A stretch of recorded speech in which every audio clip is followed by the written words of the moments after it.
प्रशासन से, न्यूज भैया से यही निवेदन है कि ऐसे खुला छूट ना दे दे। गौ तस्करों को, किसी को निर्दोष को गोली मार दे, कोई भी मुसलमान भाई है या हिंदू भाई है, किसी को निर्दोष न मारा जाए। मेरा आर्यन बेटा कहीं दिख जाएगा।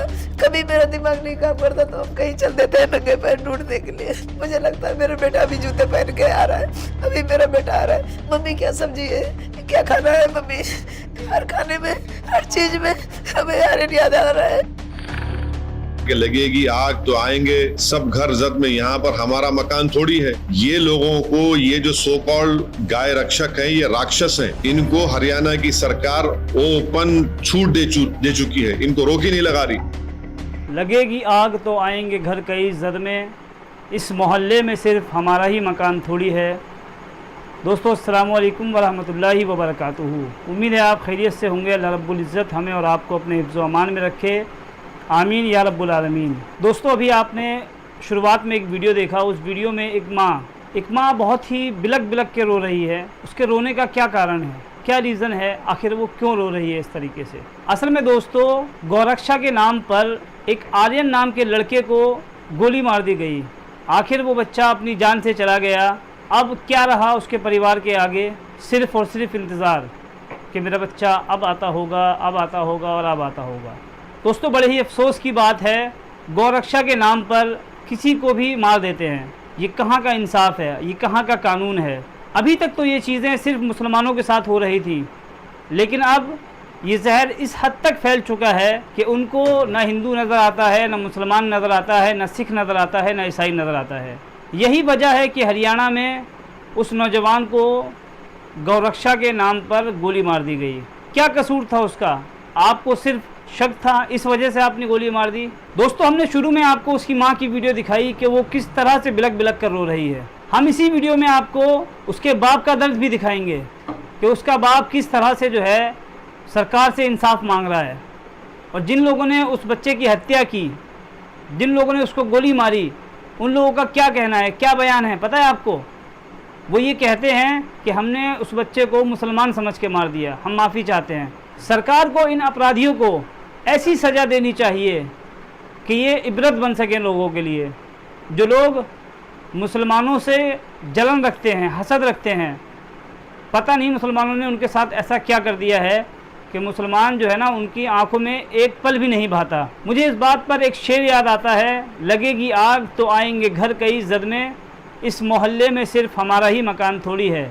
दोस्तों ये बात सच हो गई जो राहत इंदौरी साहब, मरहूम राहत इंदौरी साहब कह के चले गए। और इसी नज़म में राहत इंदौरी साहब ने एक शेर और कहा है। वो शेर कुछ यूँ है, सभी का खून है शामिल यहाँ की मिट्टी में, किसी के बाप का हिंदुस्तान थोड़ी है। दोस्तों जो लोग आज हिंदुस्तान से मुसलमानों को भगाने की बातें कर रहे हैं, मुसलमानों की मस्जिदों में घुसकर चुन चुन कर मारने की बातें कर रहे हैं, उनको ये समझना चाहिए कि हमारा आपका दोनों का ही खून शामिल है इस मिट्टी में। इस पे जितना हक आपका है उतना ही हक हमारा भी है। ये बात आपको समझनी पड़ेगी।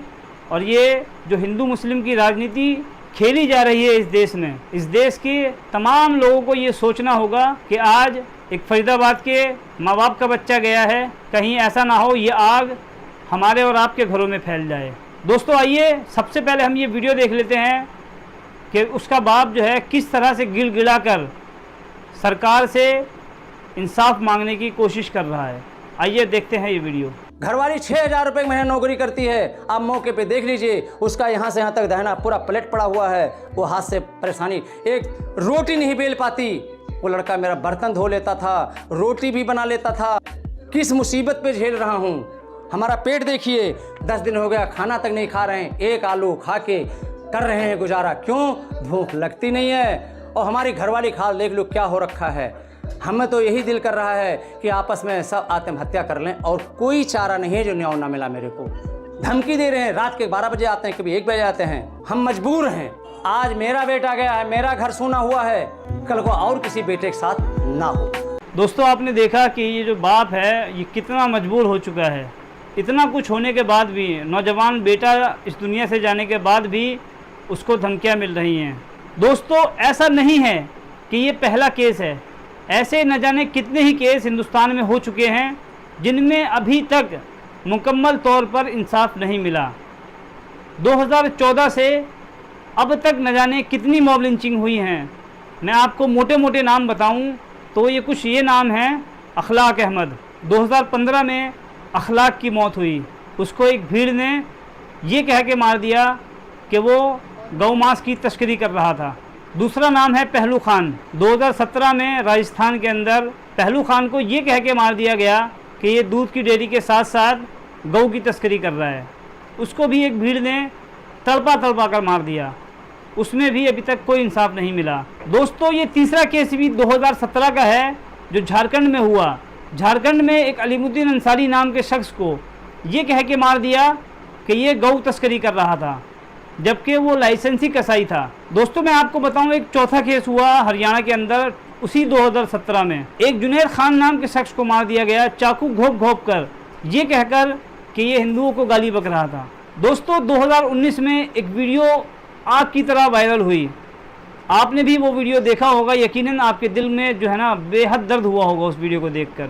उस वीडियो में क्या था, एक मुस्लिम शख्स जिसका नाम तबरेज़ अंसारी था, उसको एक बिजली के खंभे के साथ बांधकर मारा गया और उससे JSR के नारे लगवाए गए। आखिर इस देश में हो क्या रहा है? ये गाय के नाम पर, मंदिर मस्जिद के नाम पर मुसलमानों के साथ इस तरह से जुल्म करना किस हद तक सही है? ये हमें और आपको सोचना होगा और बोलना होगा। ऐसे ही न जाने कितने ही केस इस हिंदुस्तान की सरजमीन पर हुए जिसमें मुसलमानों के साथ गाय का नाम लेकर, मंदिर और मस्जिद का नाम लेकर उनके साथ मॉब लिंचिंग की गई, उनको मार दिया गया और अभी तक उनको सही मुकम्मल तौर पर इंसाफ नहीं मिला।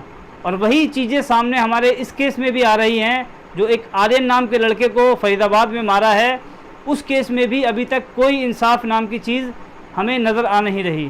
दोस्तों, उस बाप का एक बहुत बड़ा दर्द हमने वीडियो के अंदर देखा कि वो खुलेआम कह रहा है कि अभी तक उससे कोई भी राजनीतिक पार्टी मिलने नहीं आई, उसका दर्द समेटने नहीं आई। अभी तक जो उसके पास लोग पहुंच रहे हैं वो प्रेस के लोग पहुंच रहे हैं और उसकी आवाज़ को उठाने की कोशिश कर रहे हैं।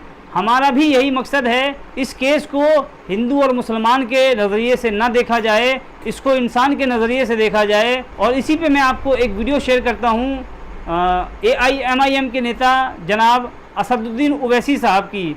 उन्होंने इस पर क्या खूब बात रखी है अपनी।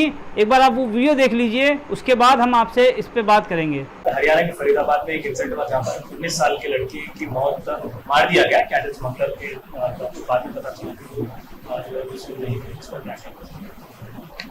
आप ये क्यों नहीं बोल रहे कि मारने वाले ये बोल रहे हैं कि हमसे गलती हो गई, हमने अपने एक ब्राह्मण समाज के बच्चे गोली मार दी?